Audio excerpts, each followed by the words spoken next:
ओम शांति। 26 जनवरी 2023। बाबा के महावाक्य। मीठे बच्चे, अमृत वेले के शांत शुद्ध वायुमंडल में तुम देह सहित सब कुछ भूल मुझे याद करो। उस समय याद बहुत अच्छी रहेगी। प्रश्न। बाप की ताकत प्राप्त करने के लिए तुम बच्चे सबसे अच्छा कर्म कौन सा करते हो? उत्तर। सबसे अच्छा कर्म है बाप पर अपना सब कुछ तन मन धन सहित अर्पण करना।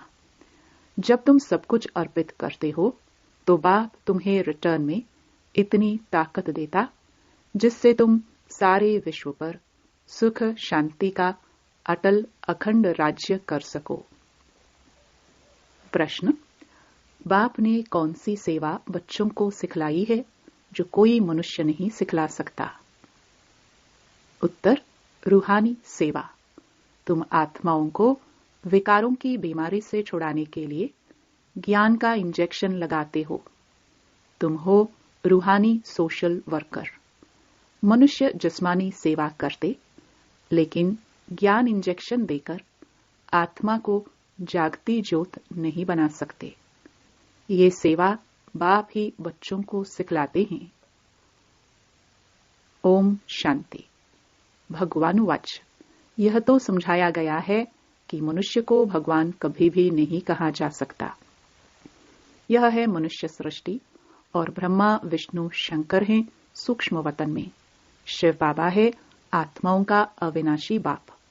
विनाशी शरीर का बाप तो विनाशी है, यह तो सब जानते हैं। पूछा जाता है कि तुम्हारे इस विनाशी शरीर का बाप कौन है? आत्मा का बाप कौन है? आत्मा जानती है, वह परम धाम में रहते हैं। अभी तुम बच्चों को देह अभिमानी किसने बनाया? देह को रचने वाले ने। अब देही अभिमानी कौन बनाता है? जो आत्माओं का अविनाशी बाप है। अविनाशी माना जिसका आदि मध्य अंत नहीं है। अगर आत्मा का और परम आत्मा का आदि मध्य अंत कहे तो फिर रचना का भी सवाल उठ जाए। उनको कहा जाता है अविनाशी आत्मा, अविनाशी परमात्मा। आत्मा का नाम आत्मा है। बरोबर आत्मा अपने को जानती है कि हम आत्मा हैं। मेरी आत्मा को दुखी मत करो, मैं पापात्मा हूं, ये आत्मा कहती है। स्वर्ग में कभी भी यह अक्षर आत्माएं नहीं कहेंगी। इस समय ही आत्मा पतित है जो फिर पावन बनती है। पतित आत्मा ही पावन आत्मा की महिमा करती है। जो भी मनुष्य आत्माएं हैं उनको पुनर्जन्म तो जरूर लेना ही है। ये सब बातें हैं नहीं। बाप फरमान करते हैं उठते बैठते मुझे याद करो। आगे तुम पुजारी थे, शिवाय नमः कहते थे। अब बाप कहते हैं तुम पुजारियों ने नमः तो बहुत बारी किया, अब तुमको मालिक पूज्य बनाता हूं। पूज्य को कभी नमः नहीं करना पड़ता। पुजारी नमः अथवा नमस्ते कहते हैं। नमस्ते का अर्थ ही है नमः करना। कांध थोड़ा नीचे जरूर करेंगे। अब तुम बच्चों को नमः कहने की दरकार नहीं। न लक्ष्मी नारायण नमः, न विष्णु देवताय नमः, न शंकर देवताय नमः। यह अक्षर ही पुजारीपन का है। अब तो तुमको सारी सृष्टि का मालिक बनना है। बाप को ही याद करना है। कहते भी हैं वह सर्व समर्थ है, कालों का काल अकाल मूर्त है, सृष्टि का रचयिता है, ज्योतिर्बिंदु स्वरूप है। आगे उनकी बहुत महिमा करते थे। फिर कह देते थे सर्वव्यापी। कुत्ते बिल्ली में भी है तो सभी महिमा खत्म हो जाती। इस समय के सब मनुष्य ही पापात्माएं हैं तो फिर जानवरों की क्या महिमा होगी? मनुष्य की ही सारी बात है। आत्मा कहती है मैं आत्मा हूं, ये मेरा शरीर है। जैसे आत्मा बिंदु है वैसे परमपिता परमात्मा भी बिंदु है। वह भी कहते मैं पतितों को पावन बनाने साधारण तन में आता हूं, आकर बच्चों का ओबीडियंट सर्वेंट बन सर्विस करता हूं। मैं रूहानी सोशल वर्कर हूँ। तुम बच्चों को भी रूहानी सेवा करना सिखलाता हूँ और सब जिस्मानी हद की सेवा करना सिखलाते हैं। तुम्हारी है रूहानी सेवा। तब कहा जाता है ज्ञान अंजन सतगुरु दिया। सच्चा सतगुरु वह एक ही है, वही अथॉरिटी है। सभी आत्माओं को आकर इंजेक्शन लगाते हैं। आत्माओं में ही विकारों की बीमारी है। यह ज्ञान का इंजेक्शन और कोई के पास होता नहीं। पतित आत्मा बनी है न कि शरीर, जिसको इंजेक्शन लगाए। 5 विकारों की कड़ी बीमारी है। इसके लिए इंजेक्शन ज्ञान सागर बाप के सिवाय कोई के पास भी है नहीं। बाप आकर आत्माओं से बात करते हैं कि हे आत्माएं, तुम जागती ज्योति थी, फिर माया ने परछाया डाला। डालते डालते तुमको धुंधकारी बुद्धि बना दिया है। बाकी कोई युधिष्ठिर व धृतराष्ट्र की बात नहीं है, यह रावण की बात है। बाप कहते हैं मैं आता ही हूं साधारण रीति, मेरे को विरला ही कोई जान सकते हैं। शिव जयंती अलग है, कृष्ण जयंती अलग है। परमपिता परमात्मा शिव को श्री कृष्ण से मिला नहीं सकते। वह निराकार, वह साकार। बाप कहते हैं मैं हूं निराकार। मेरी महिमा भी गाते हैं। हे पतित पावन, आकर इस भारत को फिर से सत्युगी दैवी राजस्थान बनाओ। कोई समय दैवी राजस्थान था, अभी नहीं है, फिर कौन स्थापन करेगा? परमपिता परमात्मा ही ब्रह्मा द्वारा नई दुनिया स्थापन करते हैं। अभी है पतित प्रजा का प्रजा पर राज्य। इनका नाम ही है कब्रिस्तान। माया ने खत्म कर दिया है।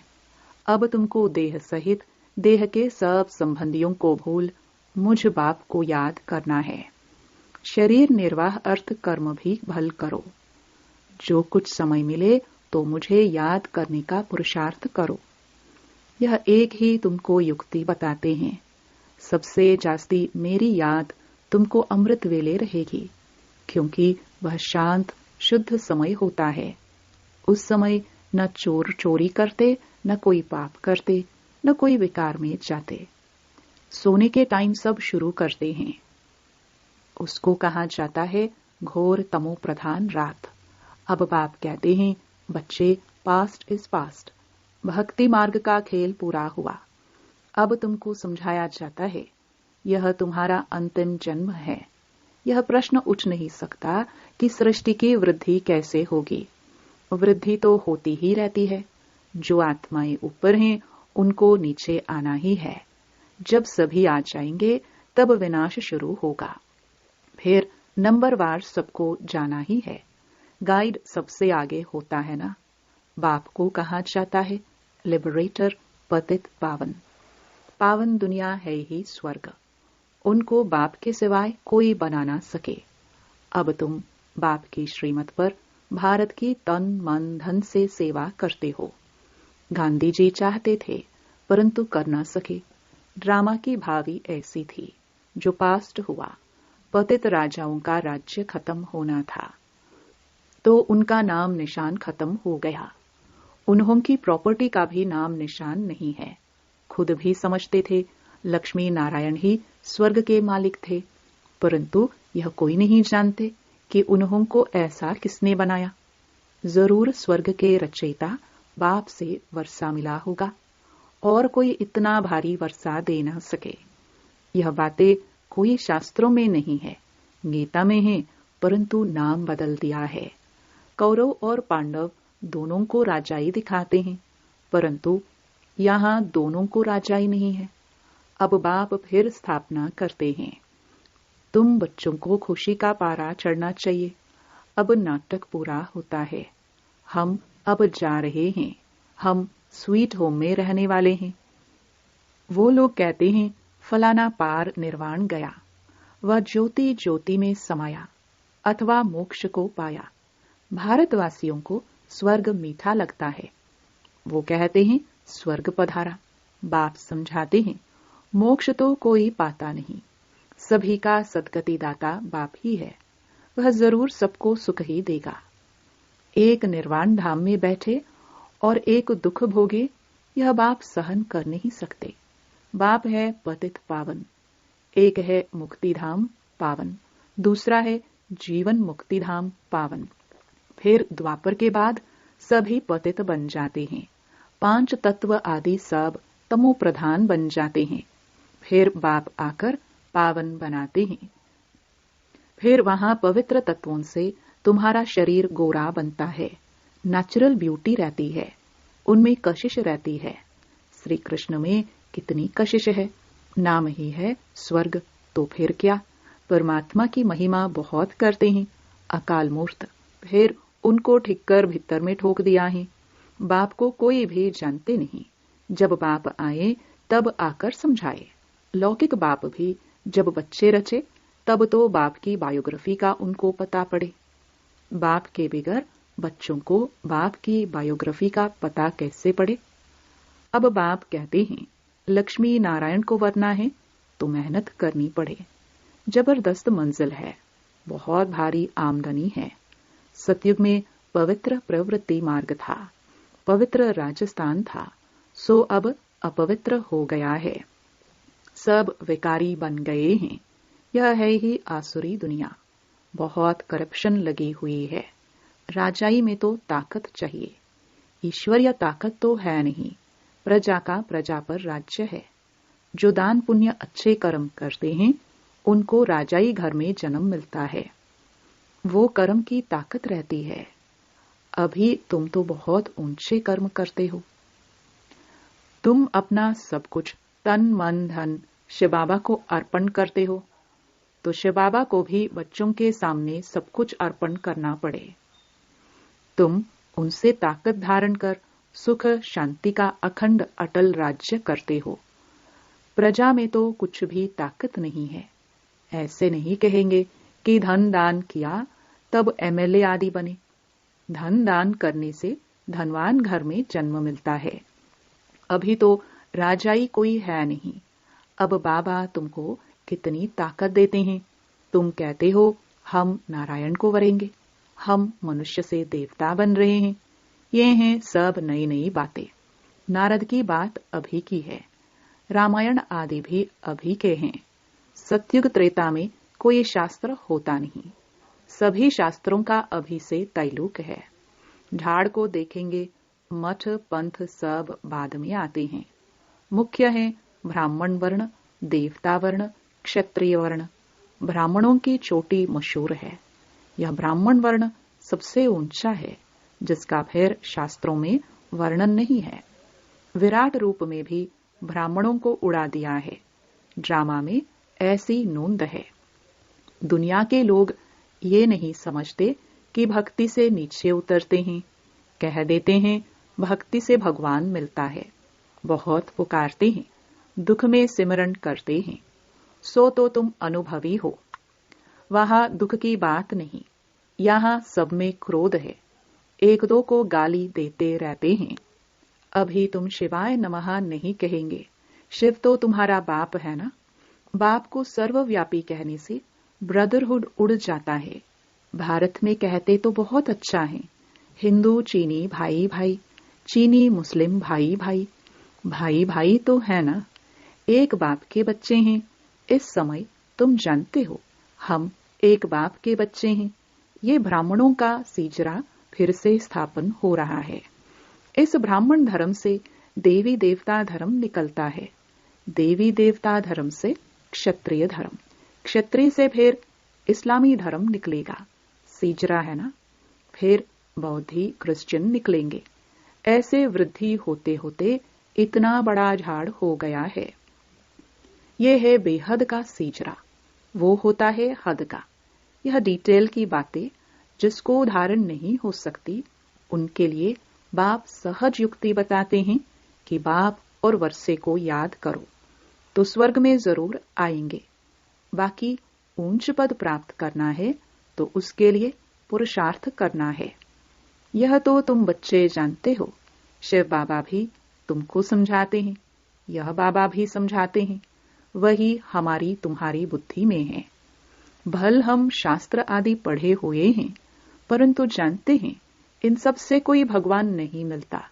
बाप समझाते हैं मीठे मीठे बच्चे शिव बाबा को और वर्षे को याद करते रहो।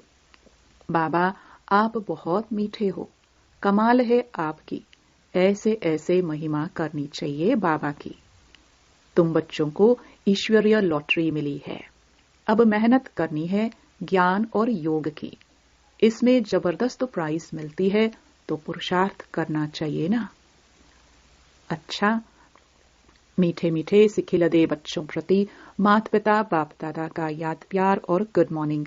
रूहानी बाप की रूहानी बच्चों को नमस्ते। धारणा के लिए मुख्य सार। पहला, अब नाटक पूरा हो रहा है, हम अपने स्वीट होम में जा रहे हैं। इस स्मृति से खुशी का पारा सदा चढ़ा रहे। दूसरा, पास्ट सो पास्ट कर इस अंतिम जन्म में बाप को पवित्रता की मदद करनी है। तन मन धन से भारत को स्वर्ग बनाने की सेवा में लगना है। वरदान। सर्व पुराने खातों को संकल्प और संस्कार रूप से भी समाप्त करने वाले अंतर्मुखी भव। बाप दादा बच्चों के सभी चौपड़े अब साफ देखने चाहते हैं। थोड़ा भी पुराना खाता अर्थात बाह्य मुक्ता का खाता संकल्प व संस्कार रूप में भी रहना चाहिए। सदा सर्व बंधन मुक्त और योग युक्त, इसी को ही अंतर्मुखी कहा जाता है। इसलिए सेवा खूब करो, लेकिन बाह्यमुखी से अंतर्मुखी बनकर करो। अंतर्मुखता की सूरत द्वारा बाप का नाम बाला करो, आत्माएं बाप का बन जाए, ऐसा प्रसन्न चित्त बनाओ। स्लोगन। अपने परिवर्तन द्वारा संकल्प, बोल, संबंध संपर्क में सफलता प्राप्त करना ही सफलता मूर्त बनना है। ओम शांति।